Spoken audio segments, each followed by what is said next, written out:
le pouvoir a toujours voulu avoir en face des gens complètement comme Meka, dont le cœur est petit, dont les gens qui sont capables de s'infiltrer à la petite aiguille du diable et d'y prospérer avec de l'avoir, avec de l'aisance. Ils n'ont pas l'esprit de sacrifice.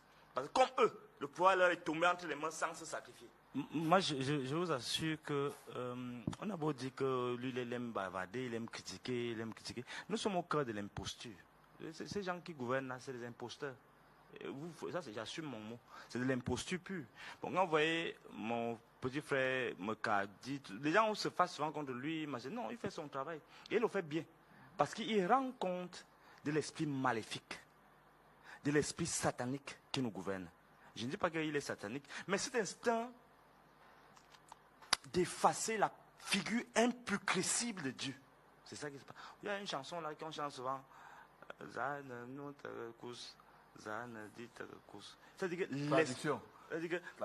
une belle chanson. C'est le langage. Nous sommes des boules, les bantous. Oui. Mais jusque-là, vous n'avez pas traduit. C'est-à-dire que viens manger à la table du Seigneur. C'est-à-dire que l'esprit, quand on chante ça, c'est-à-dire que l'État, c'est l'incarnation de Dieu. C'est Hegel qui le dit. C'est-à-dire de la raison.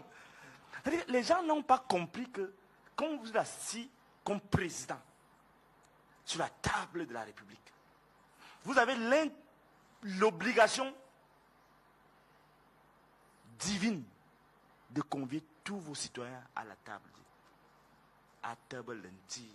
C'est-à-dire qu'ils ont confisqué donc l'intérêt général à la manifestation d'une grégarité individuelle qui impacte toute la République. C'est pourquoi je parle d'imposture. Parce que si on m'arrête, ils vont me juger pendant 1 an, 2 ans, 3 ans. Parce que je vais leur expliquer pour qu'ils comprennent bien, parce qu'ils ne comprenaient rien du fonctionnement de l'État. Et quand je dis, c'est pas parce que je suis prétentieux, c'est parce que quand on est été à l'école véritablement, on ne peut pas faire certaines choses. Les Atanganji, les Galaxes et tout quoi, qui vont. Ne m'interromps pas. Je te parle des faits, des hommes qui dirigent ce pays. Comment vous savez que je vous interromps alors que vous ne devez pas citer les noms des gens? Vous le savez aussi, non? Non, je dois citer. Non. Attendez, je vais vous dire quelque chose.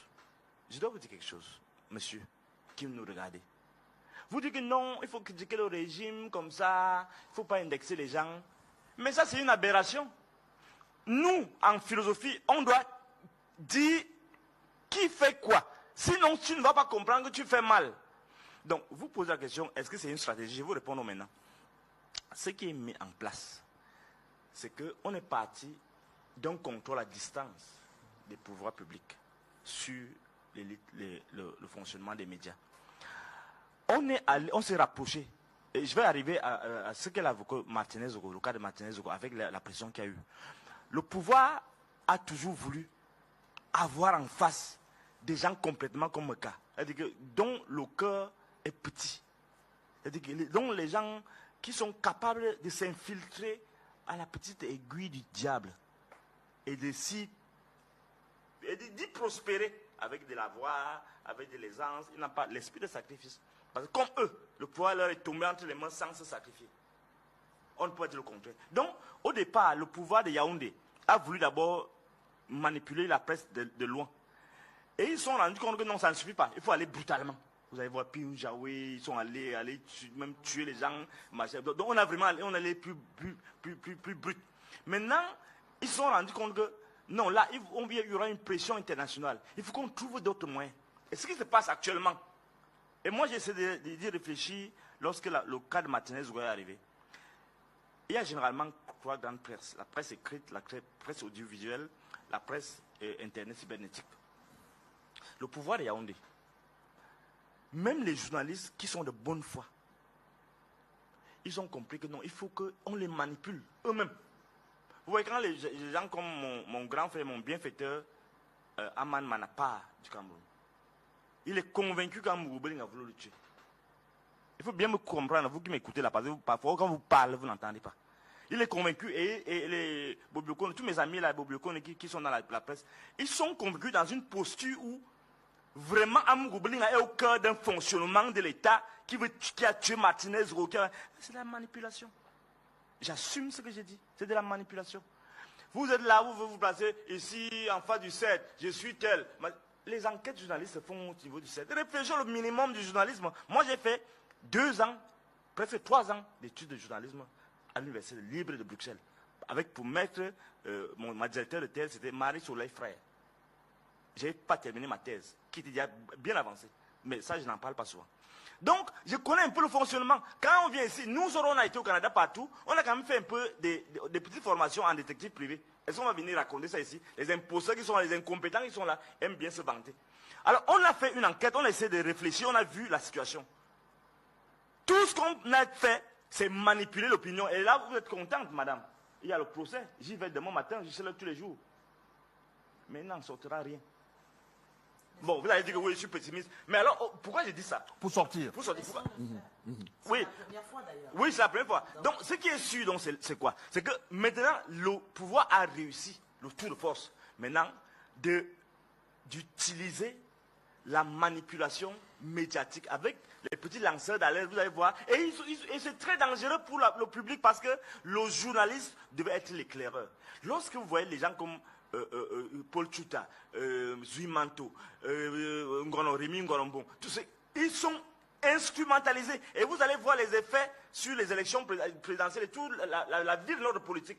Il faut qu'on décrit ça, qu'on dénonce ça. Parce que c'est le pouvoir qui finance ces gens-là. C'est le pouvoir qui mobilise les gens pour manipuler même les vrais journalistes qui se disent maintenant, ouais, nous sommes victimes, il faut fuir à Mougoubelinga. Ça, c'est faux et il faut qu'ils arrêtent ça. Parce qu'un jour ou l'autre, la vérité se saura dans ce pays. Alors, vous pouvez tuer tout le monde, mais on saura qui est en train de faire ça. Tout le bavardage que vous faites là, vous voulez intimider les gens, vous venez tirer sur les gens chez eux, on va savoir. Ne vous en faites pas. Selon patient, l'histoire est dialectique. Ça veut dire que ça tourne comme ça. Alors, et vous n'êtes rien à vous êtes un millionième par rapport à l'histoire. Les gens qui devraient distiller le bonheur dans les populations, le bon sens, ils sont occupés, bon, je ne dis pas vous personnellement, hein, dans la gouvernance actuelle, ils sont occupés à voler, à grappiller, à piller, à sodomiser et à faire toutes les bêtises qui existent en justifiant qu'ils n'ont pas les moyens. Alors, ça, c'est la première chose que je voulais dire. Deuxième chose, j'ai fait mon enquête.